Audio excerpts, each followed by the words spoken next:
In this video, I'll be talking about factors of production. So, factors of production are basically resources that are used to make goods and services. Consumers are individuals or firms who need and want these goods and services. Consumer goods are goods and services purchased by households for their own satisfactions. On the other hand, capital goods are semi-finished goods and services that are to be used in other productions. There are 4 types of factors of productions, and these are land, labor, capital, and enterprise.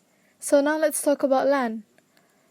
Land are the natural resources used in productions, such as land, coal, and rainforest. Moving on to labor. Labor is the human effort used in production of goods and services. These include workers. Next, we have capital. So, capital is the man-made goods used to produce other goods and services, such as machines and offices. Lastly, we have enterprise.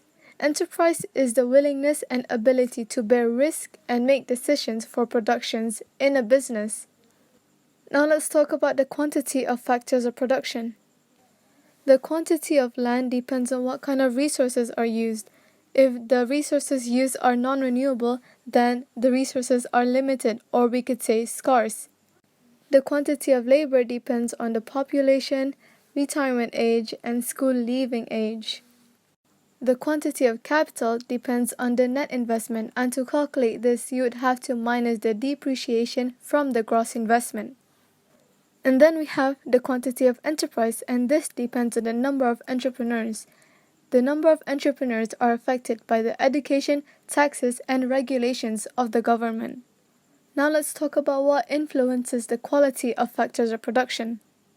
The quality of agricultural land could be improved by adding fertilizers, but the quality of rivers could decrease due to pollution from the businesses. The quality of labor depends on the education system, training, healthcare, and experience level. Moreover, the quality of capital depends on the advancement in technology. And lastly, we have the quality of enterprise, and this could be influenced by the education system, the training given, healthcare, and experience level.